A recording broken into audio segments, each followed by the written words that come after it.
नमस्कार. आज आमच्याकडे बनणार आहे बांगडा फिश फ्राय आणि तुम्हाला दाखवते की किती छान आणि असं मऊ अशी ती फिश फ्राय झालेली आहे. बघा, एकदम मस्त मऊ अशी झालेली आहे. तर आता हे पण ऋषभचे पप्पाच बनवणार आहेत, कारण की मी जेव्हा आमच्या गावाकडे राहायची तर आमच्याकडे फिश वगैरे आमच्या घरात खूप कमी बनायची, त्यामुळे मला नाही जास्त बनवता येत. हे मुंबईला राहिलेले आहेत तर यांना सगळं जमतं. यांनी बरेचदा म्हणजे विकत घेऊन खाल्लेली आहे.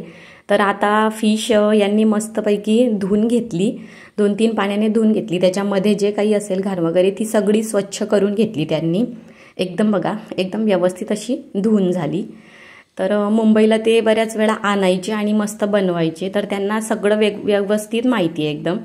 आणि आता त्यांनी दोन्ही साईडला फिशला बोलले मस्तपैकी लिंबू लावून घ्यायचं. या साईडला त्या साईडला दोन्ही साईडला पलटून त्यांनी मस्त लावून घेतलेला आहे आणि हाताने असं पसरवून घेणार आहेत. आता हे काही मसाले घेतले: नमक, लाल तिखट, फिश फ्राय मसाला, गरम मसाला आणि अंबारीचं लाल तिखट, लसूण अद्रक पेस्ट, हळद. तर आमच्याकडे सगळ्यात आधी थोडी हळद लावतात, पण मी म्हटलं नको, सगळे मसाले मिक्स करून छान लावायला घ्या, म्हणजे पूर्णपणे कोटिंग मस्त येणार. थोडं त्यावर त्यांनी तेल घातलं, सगळे मसाले मिक्स केले. आणि आता हे कोकम घेतलं आहे मी, हे भिजवून छान त्याचं पाणी करून घेतलं. तर थोडं कोकमचं पाणी त्यामध्ये मी घालणार आहे, कारण की कोकणी पद्धतीमध्ये तसंच करतात, त्यामुळे खूप छान फिश भाजल्या जाते.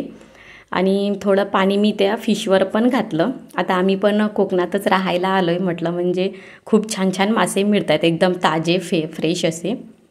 तर त्यांनी बघा किती छान असं कोटिंग केलं आहे दोन्ही साईडला. जे आपण कट केलेलं आहे फिशला मध्ये त्याच्यावर पण लावलेलं आहे मध्ये, आणि वरून पण छान कोटिंग केलं. एकदम सगळ्या फिशला लावून झालं आहे. 10-1 मिनटं आता हे असंच ठेवणार आहेत, म्हणजे छान असं मुरून जाईल त्याच्यामध्ये. तसंच आता हा रवा आणि तांदळाचं पीठ, नमक आणि थोडा फिश फ्राय मसाला घेतला, कारण की ऋषभ पण खाणार आहे म्हटलं, म्हणजे मग थोडं फिकच ठेवलं. तुम्हाला लागेल तर तुम्ही आणखी लाल तिखट त्यामध्ये घातलं तर कलर पण छान येईल आणि चव पण आणखी छान येईल. आणि मस्त ते बघा फिशला छान आता वरून असं कोटिंग करून घेणार आहेत, म्हणजे रवा आणि आपलं तांदळाचं पीठ आहे त्याचं छान.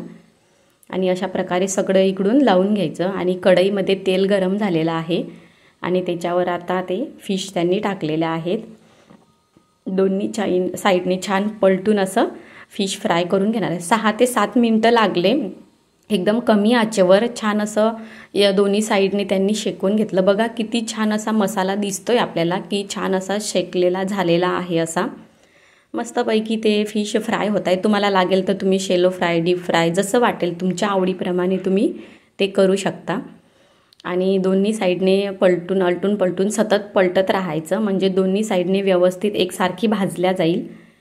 आणि बघा दोन्ही साईडने छान अशी भाजल्या गेली. आणि आता ते फिश हे दोन्ही काढून घेणार आहेत आणि दुसऱ्या 2 फिश फ्राय असंच करून घेणार आहे.